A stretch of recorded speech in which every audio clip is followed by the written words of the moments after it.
Rajya Sabha MP பதவிக்கான வேட்புமனு தாக்கல் தற்போது தொடங்கியிருக்கிறது. கூடுதல் விவரங்களை எமது செய்தியாளர் பாஸ்கர் வழங்கிட கேட்கலாம்.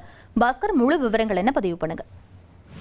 தமிழகத்துல ஒரு ராஜ்யசபா இடம் என்பது காலியாக இருக்கிறது. அந்த இடம் காலியாக இருக்கிறதுக்கு காரணம், ஏற்கனவே ராஜ்யசபா எம்பியாக இருந்த சி.வி. சண்முகம் தனது பதவியை ராஜினாமா செய்தார். காரணம்னா என்னவென்றால், தமிழக சட்டப்பேரவை தேர்தலில் விழுப்புரம் மாவட்டம் மயிலம் சட்டமன்ற தொகுதியில் அவர் போட்டியிட்டு வெற்றி பெற்றார்.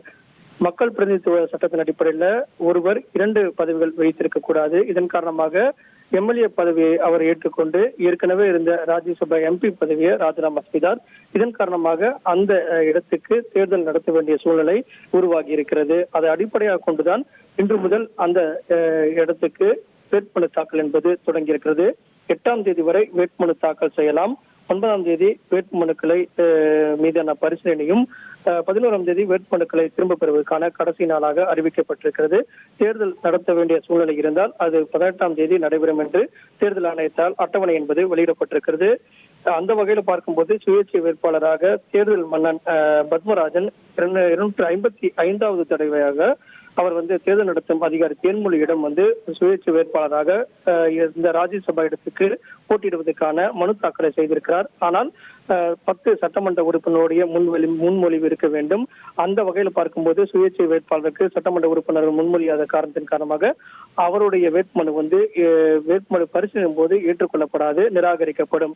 அந்த வகையில் பார்க்கும்போது தமிழக வெற்றி கழகம் தான் தமிழக சட்டப்பேரவையில 108 சட்டமன்ற பெரும்பான்மை என்று எடுக்கப்பட்டு தற்போது 107 சட்டமன்ற உறுப்பினருடைய பெரும்பான்மை என்ற அடிப்படையில் அவர்கள் யாரை வேட்பாளராக முன்னிறுத்துகிறார்களோ அவர்கள் தான் போட்டியின்றி தேர்ந்தெடுக்கப்படுவதற்குண்டான வாய்ப்புகள் இருக்கிறது. மற்ற கட்சிகளை சேர்ந்தவர்கள் வேட்பாளராக நிறுத்தப்படக்கூடிய வாய்ப்புகள் இல்லை. சட்டமன்ற உறுப்பினருடைய எண்ணிக்கை இல்லாத காரணத்தினாலும் இந்த ஒரு இடத்துக்கான வேட்பாளர் யார் என்பதை தமிழக முதலமைச்சரும் தமிழக வெற்றிக் கழக தலைவருமான விஜய் அவர்கள் கட்சியினுடைய மூத்த நிர்வாகிகளோடு ஆலோசனை மேற்கொண்டு வருகிறார்.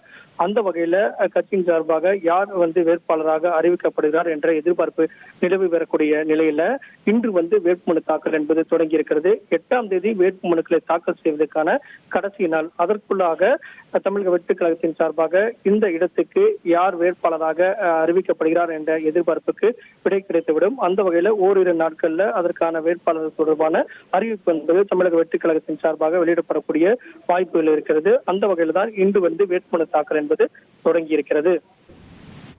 விவரங்களுக்கு நன்றி பாஸ்கர். ராஜ்யசபா தேர்தலுக்கான வேட்புமனு தாக்கல் தற்போது தொடங்கி இருக்கிறது. முக்கிய செய்தியாக பார்த்தோம். 1,28,00,000 மனங்களை வென்ற தந்தி டிவி யூடியூப் சேனல். தவிர்க்க முடியாத தம்ப்நெயில், கலக்கலான கான்டென்ட்ஸ். நீங்களும் இந்த குடும்பத்தில் இணைய இப்பவே சப்ஸ்கிரைப் பண்ணுங்க. அசுரபலம் கொண்ட எங்கள் டிஜிட்டல் கரங்களில் உங்கள் விளம்பரங்களை சேர்க்க வாட்ஸ்அப் பண்ணுங்க. 8939888838. Email advtthanditv@dttv.in.